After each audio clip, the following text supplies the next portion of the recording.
welcome back ត្រឡប់មកជួបគ្នាសាជាថ្មីបងប្អូនទាំងអស់គ្នាបាទនៅខាងក្រៅខ្ញុំនេះគឺជាត្រង់ហើយមានបងប្អូនសួរខ្ញុំច្រើនដែរ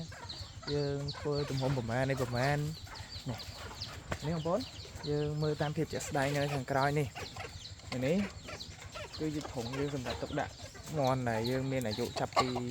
5ខែឡើងបងប្អូនណាអានេះសម្រាប់មន់ដែលយើង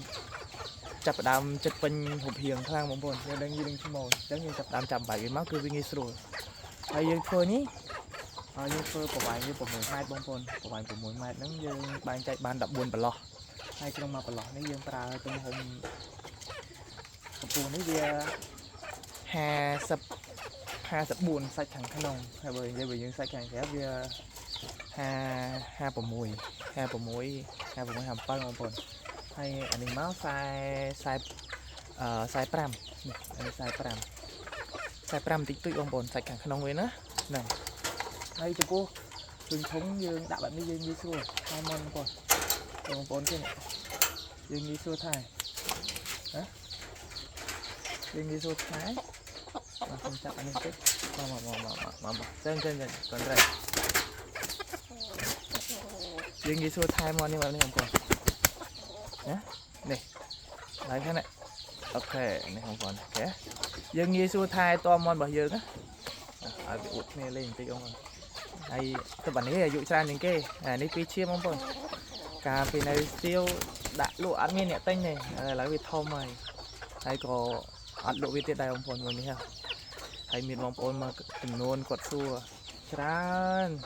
ហើយថងហ្នឹងធ្វើអស់ប្រហែលនេះបានបងប្អូនសម្រាប់ត្រង់ហ្នឹងបើយើងនិយាយពីត្រង់ហ្នឹងវាធ្វើអស់គួរសមដែរទេបងប្អូនទេយើងចំណាយកម្លាំងណាអីធ្វើទៅហើយយើងអ្នកស្រឡាញ់បងប្អូនយើងមានអីយើងមានត្រង់ហ្នឹងហើយផ្លេចនេះទៀតបងប្អូនកម្ពស់នេះខ្ញុំប្រើ1.30 ម៉ែត្រហើយផុតពីដីនេះខ្ញុំប្រើកម្ពស់ចិត្តណាបងប្អូនកម្ពស់ចិត្តអញ្ចឹងនៅសល់លើហ្នឹងវា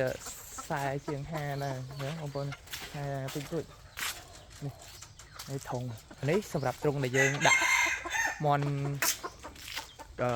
ពេញរូបរាងរបស់យើងបាទឥឡូវយើងមកមើលធុងនេះមួយទៀតតែខ្ញុំអត់បានចាប់មន់ដាក់ទេដោយសារតែខ្ញុំសម្អាតវាអត់ទាន់ហើយខ្ញុំត្រូវលើកវាទៅដាក់កន្លែងមួយទៀត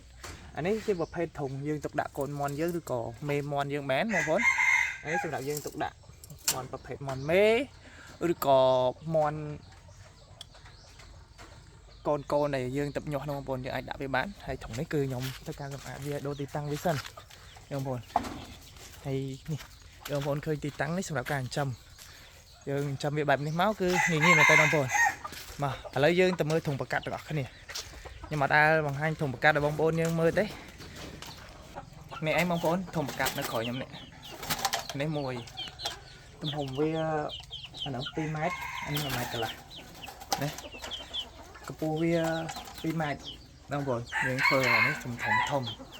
ហើយបើអាខាងនេះនេះធំកម្ពស់1ម៉ែត្រតិចតួច1ម៉ែត្រកន្លះបដ ாய் ចុះ2ម៉ែត្របងប្អូននេះអានេះសម្រាប់ត្រង់ឲ្យយើងដាក់ប្រកាសហើយថែមថាភ្លេងខ្ញុំទីវាមកដាក់ក្រោមហើយយើងនៅមួយត្រង់ទៀតនេះ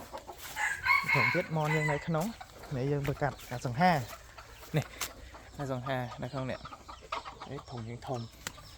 ហើយខាងនេះផៃសតនេះនៅធុងនេះមួយធុងទៀតចឹងបងប្អូនសម្រាប់បងប្អូនដែលស្រឡាញ់ចូលចិត្តទៅលើវិស័យមន់ថាមន់មិនថាសត្វអីផ្សេងបងប្អូនយើងអ្នកស្រឡាញ់ចឹងបងប្អូនមួយចំនួនដែលមិនបានស្រឡាញ់មិនបានអីកុំនិយាយថាពួកខ្ញុំបំផ្លាញពួកខ្ញុំធ្វើឲ្យហាន់ហោចអស់សត្វព្រៃបងប្អូនកលេចមកមើលវិញតើខ្ញុំចិញ្ចឹមយកមកបង្កាត់នៅក្នុងស្រុកខ្ញុំវាប៉ុណ្ណាបងប្អូនច្រើនណាហើយយើងទៅយកតែមេបាមកយើងយកតែឈ្មោលមកក្របពីក្របយើងយកមកបង្កាត់នៅស្រុកទៅបងប្អូនណាយើងត្រូវគិតចឹងវិញយើងចូលរួមអភិរក្សទាំងអស់គ្នាមិនមែនយើងបំផ្លាញទេបងប្អូនណាអញ្ចឹងបងប្អូនមួយចំនួនដែលរិះគន់បាត់អគតិអាហ្នឹងមួយចំនួនតូចតែគាត់មើលមកឃើញតែអូពួកអានេះបំផ្លាញពួកនេះបំផ្លាញជាមែនសំខ្លាយបងប្អូនហើយវីដេអូហ្នឹងក៏មានតែប៉ុណ្្នឹងបងប្អូនចង់ក្រោយកុំភ្លេច like subscribe អ្នកមួយអរគុណច្រើនពីខ្ញុំបាទ admin ក្រុមប្រសិទ្ធអ្នកជម្រាបលាយើងជួបគ្នានៅវីដេអូបន្តទៀតបាយបាយ